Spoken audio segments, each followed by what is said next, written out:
Before the success stories, the progress, there was you. You who made a choice to grow, to inspire, to overcome your own challenges. At NASM, we're in service of your limitless potential because when you keep growing, we all get stronger. And we'll never stop making your journey our mission. Join the fitness leader.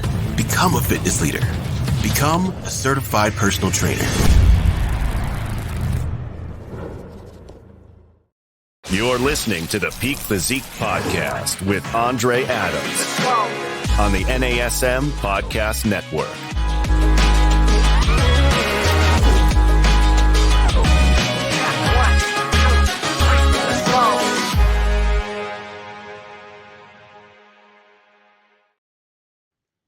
Hey guys, welcome back to another exciting episode of the Peak Physique Podcast. I'm your host, Andre Adams, NASM Master Trainer and IFBB Physique Olympian. And today we have a very special course or a very special episode for you with a good colleague of mine we're going to introduce in just a moment here. And we're going to cover meal prepping like a pro. So we're welcoming to the Peak Physique Podcast for the very first time, my good friend, Chris Tuttle. Welcome to the show, Chris. Awesome. Thanks for having me. This is going to be great. Yeah, Chris, you and I were just chopping it up. I'm actually surprised that we've never crossed paths sooner doing all the things related to bodybuilding, physique, nutrition, with NASM. But I've definitely seen some of your work.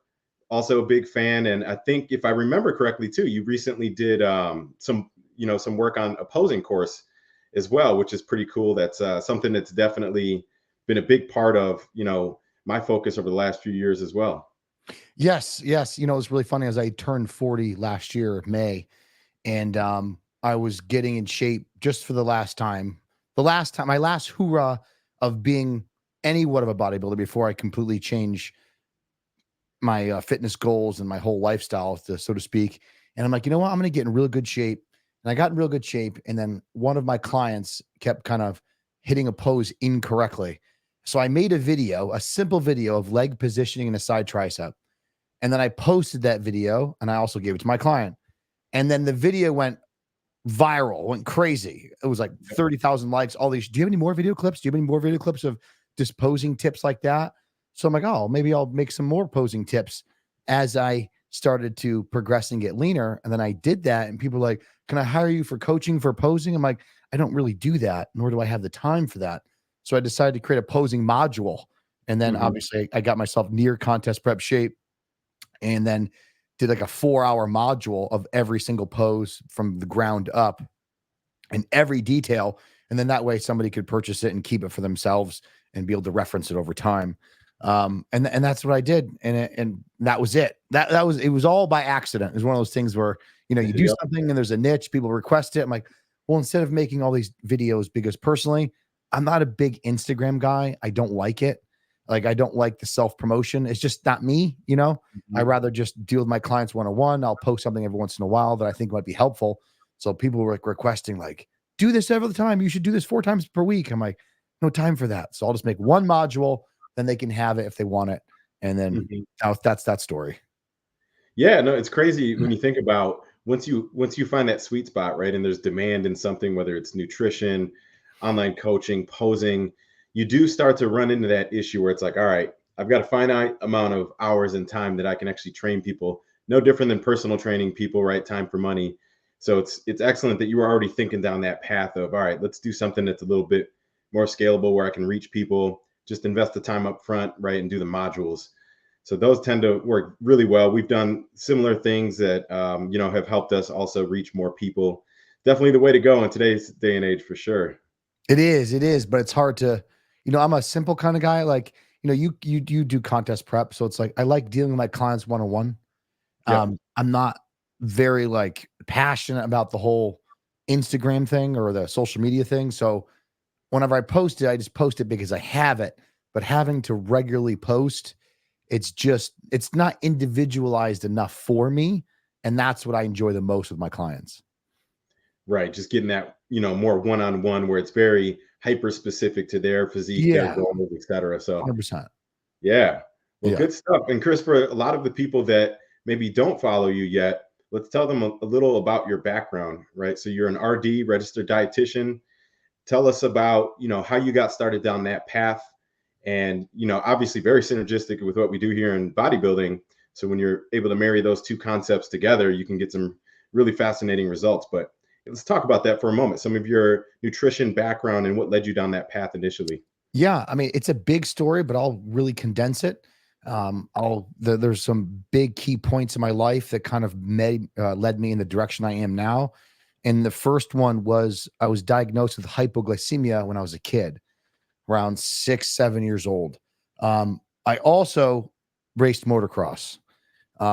And once my father who's a physician, he diagnosed me. He's like, dude, hypoglycemia, like you can't be eating the stuff that normal kids eat. You got to eat more regimentedly, probably have more complete meals. My dad didn't know much about nutrition. Most doctors don't. So he's like, you can't be eating junk. You got to be eating more solid food. So at a young age, I associated a sandwich and chips feeling much better than if I had like, a combos or some junky snack or sugary snack, or if I only had a yogurt, it just wouldn't sustain me. So I knew the impact of food at a young age, and I associated with it. I didn't understand why. I just knew that would make me feel better than this. Fast forward to when I was 11 years old, my parents got a trainer for motocross, and he looked at my diet and he educated me on carbs, fats, proteins, complex carbs, whole foods. And he made me eat 4 feeds per day with a very like macro based idea. And this is going back to 1994. So it's like back then, that kind of diet is not really heard of, but he was teaching me how to do exchanges and understand the importance. And you got to eat well. If you want to be an athlete, you got to eat well. And then he made me train with weights. So train with weights, more like a CrossFit style, right? And my body responded visually, cosmetically, and people would comment in school. They're like, oh my God, Tuttle's got abs and they got shoulders. And I'm like in 6th grade. I'm like, I didn't know that's a thing. I'm like, oh, that's cool. I guess my weight training's doing that. And then obviously the nutrition aspect made me feel great and I rode better. And that's what started to make me more interested in lifting weights and more interested in nutrition.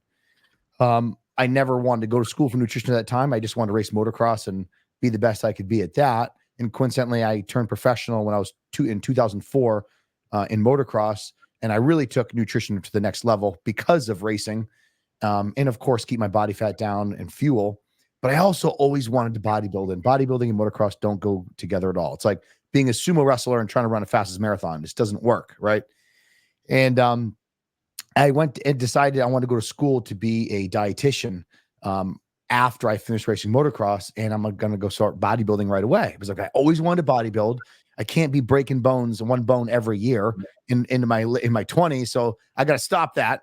So I started bodybuilding, going to school for nutrition, and that's kind of how the nutrition route went. And as far as where I am now with contest prep and being a coach, it was all by accident. It was, I hired some guy, helped me my first show, didn't do very well. I picked up all Chris Aceto's books during the time of me going to school, read all his books, followed it exactly, prepped myself for the second show, ended up 12 pounds heavier of stage weight, better conditioning, and more competitive show, and getting second in the open and then winning novice overall. And then people at my gym were like, hey, what did you do? Can you help me? And I'm like, I don't know what I'm doing. They're like, nah, but you know more than me, so you can help me. And I'm like, okay, sure, give me $50. And this is back in 2006. And then from 2006 on, it was just word of mouth, until eventually it turned into what it is now, but it was all progression. But yes, so dietitian, master's in nutrition. I turned pro IFBB as a bodybuilder in 2013, the light heavyweight class at nationals. My first pro show was New York Pro. I placed 5th. And then after that, it was kind of more focusing on business, which I wish I didn't. During the time I've had my youth in my body, I probably could have gone a little further in bodybuilding. But that's kind of like what brought me nutrition route. It was hypoglycemia to motocross and training to being more and fascinated with nutrition, how it can change my body and how it made me perform. Because I realized that you tend to go a lot farther with a sound nutrition plan and a crappy training plan than a bad diet and a great training plan, right? 100%. That's right. And then there's just so much to nutrition, and there's more job opportunities as being a dietitian as well. I did work in the clinical setting as a dietitian for a few years until I eventually started going to business for myself. But that's kind of like the short story. And now I love what I do. It tends to, as you know, it tends to take up all your time when you're self-employed. So it's like long hours, crazy computer work, especially clients overseas, wake up in the middle of the night, checking pictures. Oh yeah. I know how that goes. Yeah. Yeah. So no, you can relate to the grind 100%. It's crazy too. Just some of the things that you hit on there, Chris, with it kind of starts a lot of people's journey. They start with this kind of self-enlightenment journey, right? We're gathering new information, learning about a certain topic, whether it's nutrition, training, etc., really to try and enhance our own knowledge and our own performance as athletes, or maybe it's just for daily quality of life. But then over time, as you get really good at it and you start to master these concepts, you can start to build a business out of that. And it's interesting, some of those exact same points that you commented on there. I actually came from the powerlifting realm and went to bodybuilding around 2012. Ironically, we might have turned pro at the same show. Was yours 2013 Nationals, Fort Lauderdale? Yes. Okay. Yeah. So back then I was still a little men's physique guy. Men's physique was brand new. And me and Brandon Hendrickson actually turned pro. Yeah. Last Yeah. week. Yeah. I know Brandon Hendrickson. Yeah. Yeah, so it's funny, small world. Again, it's shocked we never crossed paths, but that is crazy. That is crazy. But definitely, man, I think I remember actually powerlifting back in the day, and it's weird. One day I would PR and I'd, break my own record or break a national record in my weight division. And then for a month, I might stall and not be able to hit that same weight again. And then all of a sudden I go up another 10, 15 pounds on my bench and deadlift. And I wasn't really putting two and two together back then because I didn't have a good concept of the nutrition and carb loading and the importance of, having that, carb load heading into a big event like that if you're a triathlete or you're a power lifter. So I was just kind of trial and error, and I would just notice that some days I'm really, really strong and some days I'm kind of like, I just don't have that extra oomph behind my lifts, right? And then once I actually hired a bodybuilding coach back then around 2012 and started shifting into more of the bodybuilding and physique realm, it was like night and day. The strength and everything just linear went up. And, you learn how to time those mixed macro meals or those high carb meals around your workouts and things that are just going to support fueling your strength and obviously muscular development goals. So it's fascinating to hear that too. You've come such a long way, and now it's awesome that you get to help other people, right? And hopefully shorten their learning curves where they don't have to do what we did and go on this like 15, 20 year discovery journey of their own. Well, that's just it, right? I mean, when we very first started, coaching wasn't a big thing. It wasn't at all. I remember my first show, I didn't know what to do, where information to go to. I went to the local gym, which was, you could say, a semi-hardcore gym. And I was like, hey, does anybody bodybuild here and compete? And they're like, oh, that guy does. And I go talk to that guy. I go, hey, can you help me pose? I'll meet you here tomorrow. I'll pay you whatever. And the dude blew me off. So it was like, that's how it used to be. It was trying to find articles online, but didn't really tell you too much. And I ended up hiring my sister's ex-boyfriend in high school who competed a few times. And then he helped me because I knew nothing. Yeah. And then Chris Tito's books, but now it's turned into a huge business and there's tons of information everywhere. But, it's funny when my clients go, Chris, you're so smart. I mean, like, yeah, because I've been doing this for 20 years and I've made 20 years of mistakes that you don't have to make. Exactly. Yeah. And it's just what you said. It's like when we think about evidence-based knowledge, right? Or the way that we approach things, you've got the formal knowledge and the latest and greatest scientific studies, but then you've also got those coaches' experience and those client outcomes. And when you put that triage together, you can again shorten that learning curve significantly for your athletes. Oh, for sure. For sure. The education standpoint, people ask me this all the time. They're like, hey, what is your master's and you being an RD? How does it help you as a contest prep person? It honestly hasn't, other than being able to understand and distinguish between what is wrong and what is not. Because you and I know in this industry, there's some people doing some off the wall diet things that don't make any sense. Like they're making them up. Yep. And like, I can look at that stuff and be like, this guy's a total quack. He's just making stuff up. Or it sounds scientific and it sounds complicated, but it doesn't mean it has efficacy at all. So I can read through that junk quickly and understand what a balanced diet is and diet progression. But that's kind of what I say my master's kind of taught me. It's like you can just decipher good information, bad information, and really understand studies. Because how many people, my clients do this too, I'm sure they do it to you as well. They send you a study. They're like, hey, what do you think of this? Like, what do you think? And I'm like, they read the abstract. That's all they read. And then as soon as you start breaking on the study, you're like, the study's completely crap and doesn't tell you anything, you know? So that's what the education start has really helped me with. Yeah. So it's more so giving you the proper foundation and framework to really work within, right? And then from there, you're starting to get your own experiences and collect your data. And then what we realize is that everyone's unique, right? Every individual has different things that the body might respond to. And when you're doing that, you got that feedback loop with obviously their aesthetics and muscular development, but then also some of their, biometrics like their blood work and mineral analysis and things like that. You can really get super strategic with a lot of the nutritional programming. Well, that's it. I forgot to mention that. Blood work, reading lab work all the time in the hospital, working in clinical, ICU, where you're doing TPNs and watching the labs change like every day. So that's obviously there's an application there for bodybuilding for sure. Yeah, absolutely. Guys, if you are just joining us, you are on the Peak Physique Podcast, and we have a very special guest today, my good friend, Chris Tuttle. We're chopping it up on everything related to nutrition. Chris, the next question I'm sure our followers want to hear about is, who should be meal prepping and why?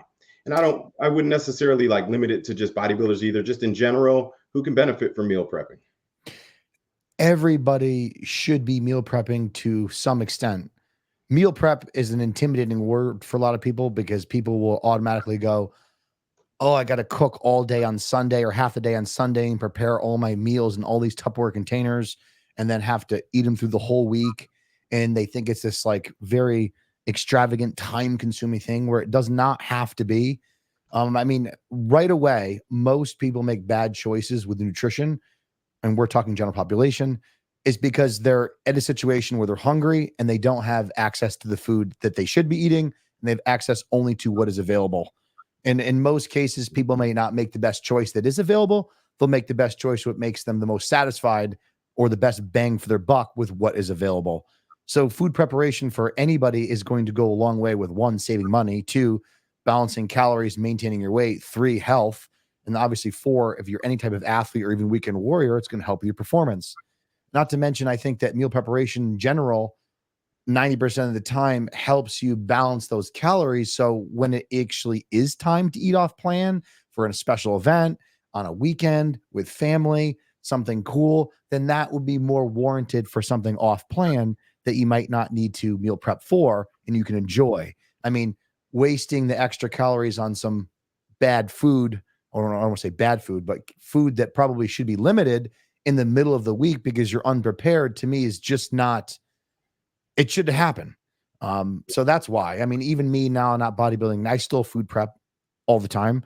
When I go on vacation, I make sure that my food is, I have a plan. It may not be super strict, but I have a plan where the restaurants are, what I like to eat. If they're a grocery store, do I have a fridge in the room? I might bring some extra whey protein powder. I might bring some bars. I might bring whatever. So I'm always have a plan for backup. Just like if somebody's going on a camping trip, they're going to bring their food, right? You're going to have some sort of plan. So meal prep, everybody should benefit. Everybody will benefit for, and everybody should do it to some extent. And so that really kind of bridges the gap to what degree someone's going to meal prep and having the know-how, because most people who give up on meal prep are usually doing something that's extremely time consuming. It's not very efficient, and they're making food that's just not palatable for themselves. And as you know, in the off season, you get good at making food taste good because you have to get a high calorie amount down. And of course, we're busy, so we're good at time management. We're able to effectively and efficiently make the food. So having the know-how is what's going to remove a lot of that anxiety. And then the other aspect of it is just really delivering the daily discipline it requires to see that out, right? Everybody will make it to work. Everybody will take a shower every day. Well, you hope so. Everybody does their laundry, but somehow, some way, some people put nutrition on the back burner if they don't have time. And in reality, it's not a time thing. It's just not a priority thing and lacking the know-how. The know-how is going to help them ease the anxiety, be able to effectively make food taste good for themselves. And so it's very time efficient. Yeah. I agree. I think, really just starting with those basic habits and routines, right? Anyone who is thinking about meal prepping, and we all should be thinking about meal prepping. If you can establish the routine of, pre-preparing your meals, or even if you're using a meal prep company, and then it's really, like you said, it's those behavioral choices. So I always like to advise people this way, especially in the beginning, if you're a foodie, you're struggling to make these decisions, constantly cheating on your diet or straying away from your plan, then you got to add some friction between the things that you don't want and then make it easier to get the things that you do want, right? So that's where meal prepping is going to make it a convenience factor. You've got your meals all built out for the week, or maybe you just cooked in bulk, right? And you've got a big 2-pound thing of cooked chicken, and you got a big, pound or two of rice that you can portion out quickly, and then hide all the snacks. I'm not going to tell anyone to throw them away. Snacks are expensive, right? And maybe you got kids or a family member who that's their jam.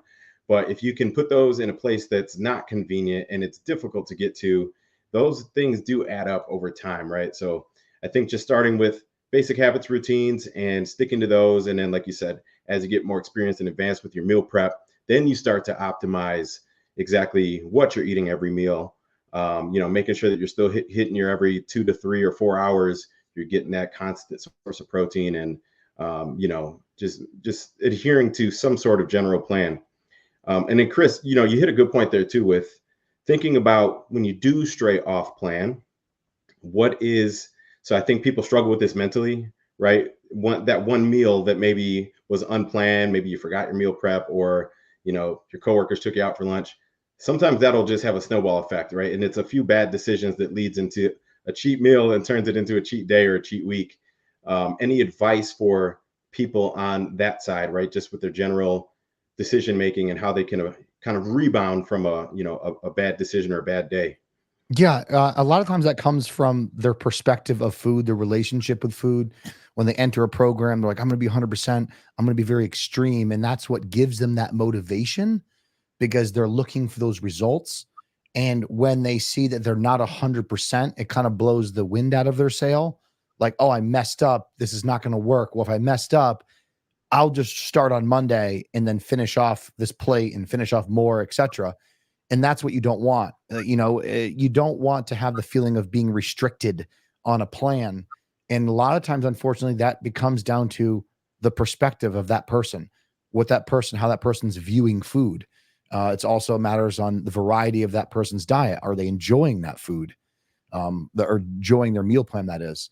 And then, of course, having that extreme mentality from one side to the other.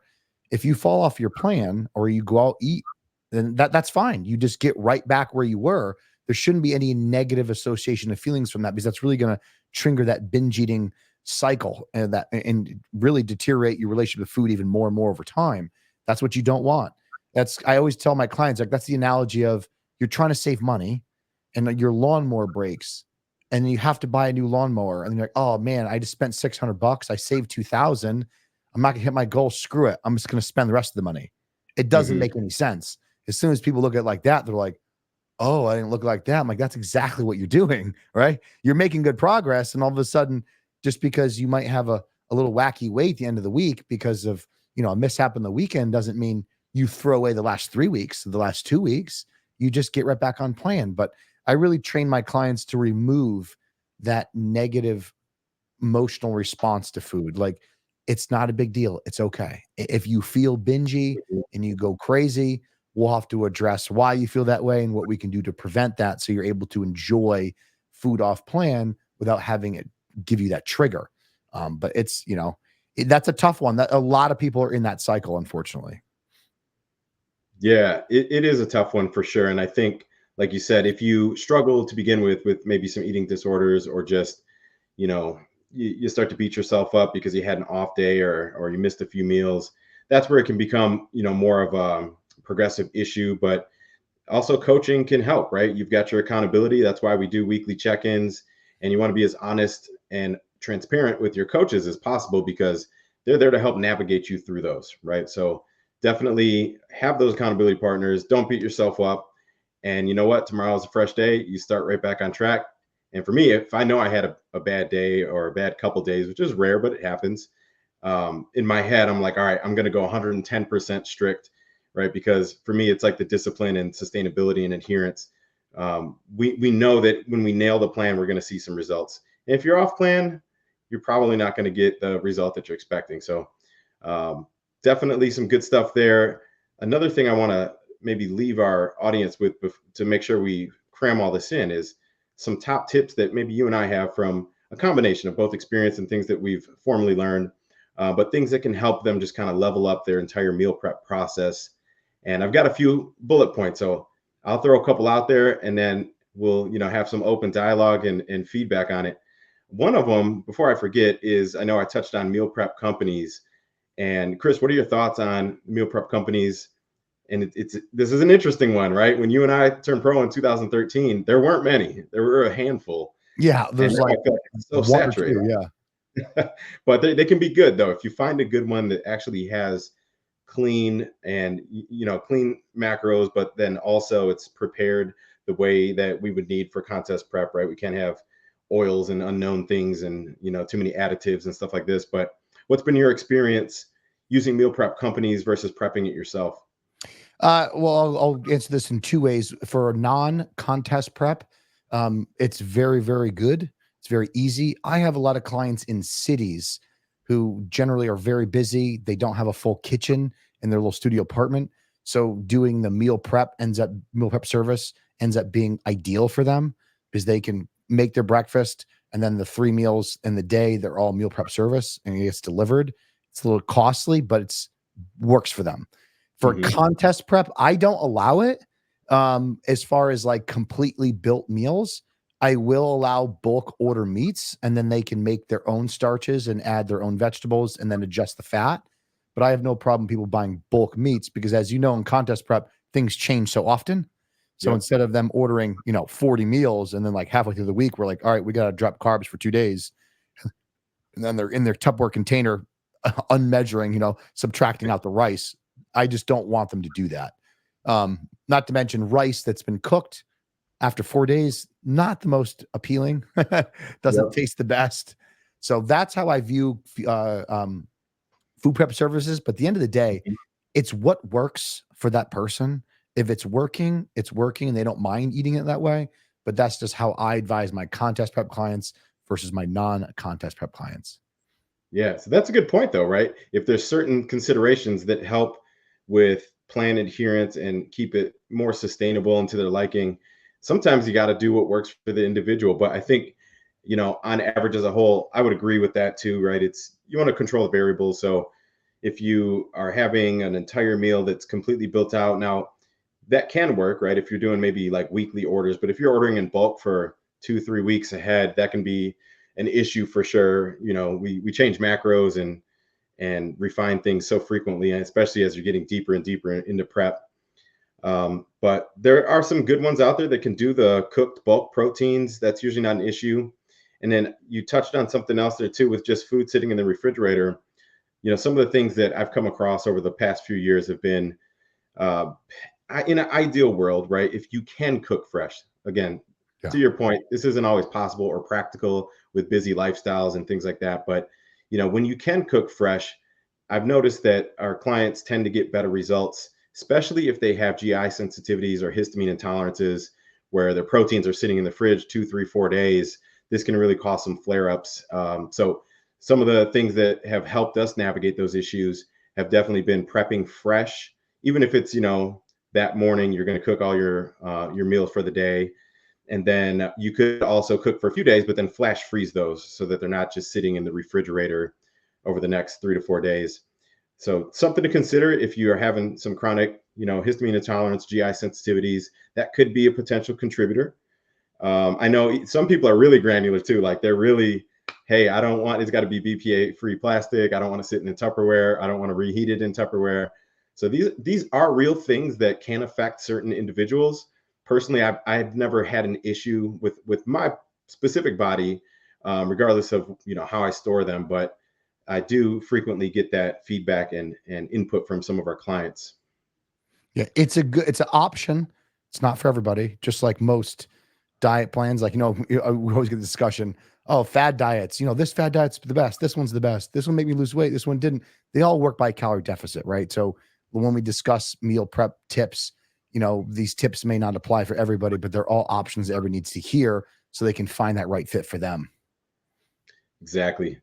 And then another one that I know you run into all the time, this is actually on our intake and kind of, health history and questionnaire and stuff. I like to get some feedback from our clients when we're first taking them on what preferences they have with their food. So obviously there's basic things like food allergens, sensitivities, and things that we just talked about with like histamine intolerance. But when it comes to actually prepping the meals, do you get a lot of people that prefer like variety throughout the day, throughout the week, or are more of them, like us, I would imagine, where you're cooking in bulk with a lot of repetition with your meals?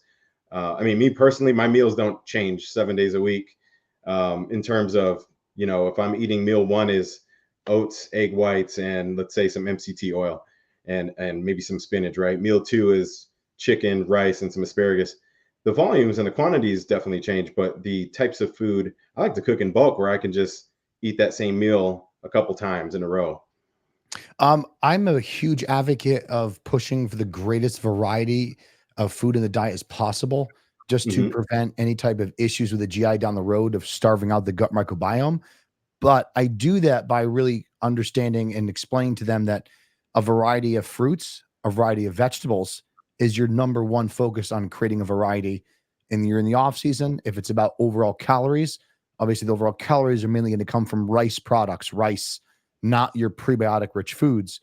So I usually will establish a diet that makes sure it has, a variety of fruits, a variety of vegetables, at least one oatmeal meal or one potato meal per day, if they like it, of course. And then as far as like creating food in bulk for convenience, I usually say meats. Meats are probably the one that you could probably get away with the most repetition without causing any issues to the gut microbiome. But I still encourage a variety as much as possible. So it usually leaves meal one and the last meal of the day as the options for meals for them to change up. And then the meals in the beginning of the day, the middle of the day would be something like chicken, where they might cook a bunch of chicken plain. I have them cook it plain, salt, pepper, cook it internal temperature 165, cool it, vacuum seal it into 1 day packages and freeze it. That way you can cook 10 pounds and now you have fresh chicken that's cooked and you can cycle out 1 bag per day and it always tastes fresh. Now you have chicken for, almost 2 weeks that you just take out 1 bag the night before, it thaws the next day, you portion it, put it in containers. As far as rice goes, I usually recommend ideally cook rice daily in the rice cooker. Just pre-set up the rice cooker in the morning. As soon as you get out of bed, you walk over, add the water per start. And then by the time you're done breakfast and everything, your rice is done, fresh, ready to roll. Portion out your rice, throw in the cooler, out the door. And then fats are obviously easy to create a variety, right? Variety of nuts, change out the oils, etc. But usually prepping every 3 days as in like a mini bulk cook, and then throwing your meals together as you need the night before or the morning of should only take 10 to 15 minutes, provided that's set up.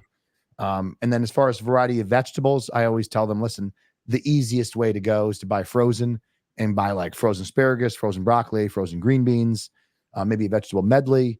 And then you can change out your variety of fruits and vegetables, but just by doing that. And then the fruits, apples stay good forever, right? It's like you can get your frozen berries, throw them in the freezer. Bananas are cheap. They do go bad relatively quickly, but it's not 35 cents, 45 cents, not the end of the world. And then other fruits, strawberries and such, when they're in and out of season or they're on sale. But I encourage that because as bodybuilders, we tend to be like, I'm sure you've seen diets before where it's all it is white rice, red meat, sloppy Joe mix, chicken, egg whites, cream of rice, no fruit, no vegetables. Their fats are just from the animal products, and there's no vegetables and condiments galore, and their digestion's a mess. So I try to get a lot of people away from that. And even the general population clients, because I know that if they gravitate towards convenience, which people always do, they tend to go, how can I make this as easy as possible? And then they have the least variety as possible. And then they're the first people to be like, I'm so sick of eating like this. I'm eating the same thing all the time. And it's like, listen, I'm encouraging you to be creative and change out your food. You'll like it better, Right. And that is the balancing act, right? It's like convenience, cost, and then the repetition or adherence to the plan. So it's like all these different things that we're trying to balance. And that's where you have to figure out what works best for you. And if you are one of those that potentially prefers that repetition for, maybe it's for taste, but usually it's just for the convenience factor or the cost factor and the time factor. In those scenarios, you definitely want to look at doing some supplementation to make sure that you're replacing or replenishing a lot of those micronutrients, maybe doing some mineral rebalancing to make sure your body's not lacking those, since just bodybuilding as a whole gives you a little bit of restriction, obviously, on some of those vital nutrients that our body needs. So definitely, in fact, I think even just touching on the supplementation, is that a lot of people will ask that too. Well, can I get all of the nutrients my body needs strictly through my whole food when I'm doing something as intense as a competition prep? What are your thoughts on that, Chris? I know the answer because of what I've known from my masters. And the answer is you can without dying, but to be optimal, you can't. I mean, there's been so much research that shows that individuals who eat a balanced diet, fruits and vegetables, are much more likely to survive cancer than people that do not eat fruits and vegetables and rely on a multivitamin. Why? The theory is there's some sort of synergistic effect within the food that it provides you that's not the same as your synthetic. Whether it's, vitamin C is vitamin C, sure, but there's something with a balanced diet that ends up being superior than just trying to rely on every supplement. So, I mean, I tell my bodybuilder guys, like, I don't like vegetables. I'm like, well, dude, you force yourself to eat all this food your entire life as a bodybuilder. You can figure out how to work vegetables in. Like, let's come on here. Like, you're going to figure it out. I find that I don't tolerate that. And greens powders just are not a substitute for vegetables. You can use them, but then don't think that you're like, oh, I'm hitting all my vegetables today just by drinking a greens powder. It's not the same thing. If you want to optimize your body the best you can, a variety is key. Now, as far as supplementation to mitigate possible deficiencies when you're in a contest prep or low calories, sure, right? Sure. Throwing in a multivitamin, or if you're low in zinc or selenium or anything that's in your diet that's low, supplementing with that, I'm not against that. But I don't think that people should, as you said, because the question could be looked at so many different ways. If people are like, oh, let's take a multivitamin and never eat fruits and vegetables, Right. Yeah, it'd be the exact same thing as saying, well, I'm going to take a protein shake instead of eating any type of actual whole food meat or protein from now on, right? Yeah. And it's intended to supplement or complement our whole food diet. So I get that question quite often, even from some of our more experienced athletes. And I think it's good that we get that information out there, right? So ground yourselves, guys, in your whole food. Obviously, just adherence to that macronutrition plan, and then supplement, right? This is where you can do an HTMA, like hair tissue mineral analysis, to see which of those minerals or nutrients could be deficient or toxicity in the body. And then, of course, your blood labs, right? You're going to learn a lot of areas in the body that could be optimized through your micronutrition, but that micronutrition is intended to supplement or complement your whole food diet. So don't skip on that. Eat your vegetables. Mom probably said it when you were a kid. We're going to tell you 1,000 times. So, Chris, I think the last thing we're going to leave our followers with today are maybe some good recommendations for, and this is more so for the coaches and trainers that are out there and nutritionists out there, of how to still provide a high level service for their clients while staying within a scope of practice. Because as you and I know, as contest prep coaches, you get into this weird gray area where it's like you're the borderline psychologist, right? That people vent to you about all the issues, and you need to know these things so that you can properly program their training and nutrition. But there's certainly going to be some very specific things, behavioral eating issues, and so forth, that are outside of our scope of practice, right? Maybe there's a medical condition and we're unfamiliar with it. So just any tips for the coaches out there on how to establish maybe a network of other professionals that they can refer out to, what things have helped you be successful over the years? Yeah. Before I answer that, so I add one thing on the vegetable thing. You guys don't have to take vegetables like out of the freezer, plop in a bowl, microwave them, and eat them plain. You can do things with them. One of my favorite things is using an air fryer. And then I take a spritzer and I put macadamia nut oil in it. And I'll just do, for a whole batch of green beans, I'll do 3 sprays, which is only 3 grams of fat, which I account for, salt, pepper, and I shake it around every couple minutes, and they come out and they're delicious. I do that with asparagus. I boil broccoli. I do something similar to that, Brussels sprouts in the oven. So there's ways to make vegetables taste good other than just like plain canned green beans All right. So don't think that that's what you have to do. You can find a way. Trust me, guys. All right. So your question, number one is don't, just because you get some education, and I always like to